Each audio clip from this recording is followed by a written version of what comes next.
Your brain is literally sabotaging your success right now, and you have no idea it's happening. Every time you quit something, that gym membership, that side hustle, that creative project, you think it's because you lack willpower. But here's the truth: your brain is running a sophisticated con game designed to keep you exactly where you are. I'm about to reveal the 8 sneaky ways your brain tricks you into giving up, and some of these are going to completely change how you see yourself. We're talking about actual neural mechanisms that evolved to keep our ancestors alive but are now keeping you stuck. And number 7, it's the one that gets literally everyone, and once you see it, you'll never fall for it again. Let's jump right in. First up, your brain thinks fatigue equals failure. Here's what's fascinating. Dr. Matthew Lieberman's 2013 study published in Social Cognitive and Affective Neuroscience shows that your brain processes physical and mental fatigue through overlapping neural networks in the anterior cingulate cortex, making it practically impossible to distinguish between productive challenge and genuine exhaustion. But the crazy part, your brain often can't tell the difference between being tired from physical exertion and being tired from mental effort on your goals. Picture this: you're 3 weeks into learning guitar, your fingers hurt, you're frustrated with the chords, and your brain interprets this discomfort as a warning signal. Something's wrong, this is too hard, maybe it's time to stop. That soreness in your fingertips, your brain processes it as evidence that guitar isn't for you. But that's just your nervous system responding to unfamiliar challenge. Dr. Angela Duckworth's research, published in her 2016 study, Grit: The Power of Passion and Perseverance, found that people who understand this mental mechanism are significantly more likely to push through challenging phases. And this is where it gets really interesting. Number 2 will make you question everything. Your brain is addicted to immediate rewards, and it's making you quit long-term goals. Our reward system evolved over millions of years to prioritize immediate survival needs over distant future benefits. When you're learning a new skill or building a business, your brain is constantly asking, "Where's my dopamine hit?" And when it doesn't get one fast enough, it starts the quit sequence. You know that feeling when you start a diet? Week 1, you see some results, you feel great. Week 3, the scale hasn't moved, and suddenly you're face deep in a bag of chips wondering why you even bothered. That's not weakness. That's your ancient brain prioritizing the immediate reward of food over the delayed reward of health. The solution? Dr. Teresa Amabile's research in the Progress Principle, using small wins to ignite joy, engagement, and creativity, found that people who create small, frequent celebrations along the way are much more likely to stick with long-term objectives. But wait until you hear what your brain is doing next. Here's where it gets really wild. Your brain is constantly misreading neutral signals as quit signals. Most people don't realize that Dr. Lisa Feldman Barrett's research in How Emotions Are Made, The Secret Life of the Brain, shows your brain doesn't receive pre-labeled emotions. Instead, it's constantly making predictions based on past experiences and bodily sensations, and most of us have been conditioned to interpret difficulty as danger. So when you're struggling with that online course or that new workout routine, your brain isn't thinking, "This is how learning works." It's thinking, "This feels like that time in 3rd grade when you couldn't do math and everyone laughed." That confusion, that uncertainty, that feeling of being slightly overwhelmed, your brain tags all of that as abort mission when it should be tagged as you're growing. Dr. Carol Dweck's Stanford research, published in Mindset: The New Psychology of Success, found that people who learned to reinterpret these signals showed significantly improved persistence rates in challenging situations. And the next one, it's even more sneaky. Number 4 is the fear of failure trap, and it's more insidious than you think.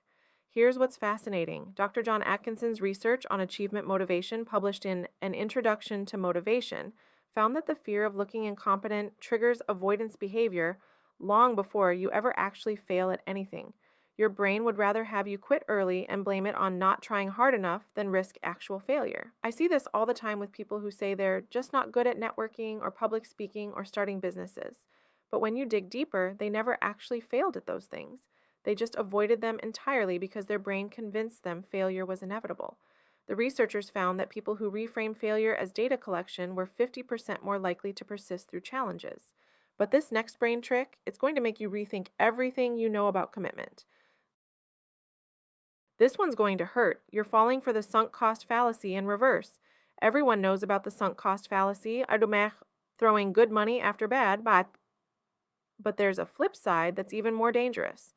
Dr. Hal Arkus's research, published in Organizational Behavior and Human Decision Processes, found that people often quit things precisely because they haven't invested enough yet to feel committed. You start a podcast, record 3 episodes, and quit because it's not working yet. But here's what's happening: your brain is calculating that you haven't lost enough to make quitting painful, so it gives you permission to bail. Meanwhile, if you'd already recorded 50 episodes, you'd probably push through the same exact challenges. The sweet spot? Researchers found that people who made small but meaningful investments upfront, like buying the good equipment or telling friends about their goal at the bedtime, were 70% more likely to persist. And this is where it gets really interesting. Your brain is playing a comparison game that you can't win. Social psychologist Dr. Leon Festinger's research in A Theory of Social Comparison Processes shows that we constantly compare our behind-the-scenes struggles with everyone else's highlight reels, and this is turbocharged in the social media age. When you're grinding through the messy middle of learning something new, your brain is simultaneously showing you everyone else who seems to be crushing it effortlessly. If you've ever been on day 15 of trying to build a morning routine, missed 2 days that week, and then saw someone's Instagram post about their perfect morning ritual, you know exactly what I'm talking about. Your brain immediately calculates that you're falling behind and should probably just quit now.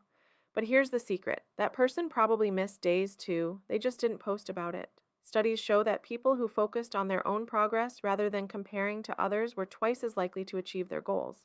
But the next one, this is the big one that gets literally everyone. Here's the big one that gets everyone. Your brain thinks giving up is the safe choice, but it's actually rewiring you to be a quitter. Dr. Amy Arnstein's research at Yale, published in Nature Reviews Neuroscience, shows that every time you quit something, you're literally strengthening the neural pathways associated with giving up. It's like building a muscle, but for quitting. This is why serial dieters find it harder to stick to each new diet, and why people who've started and stopped multiple businesses find it harder to push through challenges. Your brain has learned that quitting is an option, so it suggests it earlier and more frequently. But here's the incredible part: the reverse is also true. Every time you push through the urge to quit, you're building what researchers call persistence pathways. People who understood this concept were 80% more likely to stick with difficult goals. And the final trick, it's the most subtle one of all. The final trick is the most subtle. Your brain confuses perfectionism with high standards, and it's making you quit before you start. Most people don't realize that Dr. Brené Brown's research, published in The Gifts of Imperfection, shows perfectionism isn't about excellence, it's about fear. When your brain sets impossible standards, it's actually setting you up to quit because it knows you can't meet them. You want to start a YouTube channel, but your brain says it has to be perfect from episode 1. You want to write a book, but your brain says it has to be bestseller quality on the first draft. This isn't high standards, this is your brain's clever way of making sure you never actually try. The most successful people? They embrace what researchers call good enough to start. They know that version 1 is supposed to suck, and that's not a bug, it's a feature. So there you have it. 8 ways your brain is actively working against your success. The good news? Now that you know these tricks, you can start catching them in real time.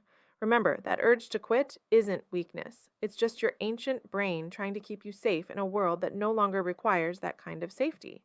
If number 7 hit home for you, that quitting muscle you've been accidentally building, you're going to want to check out our video on how to rewire your brain for persistence. It's the perfect follow-up to what we just covered, and I guarantee it'll change how you approach every goal moving forward.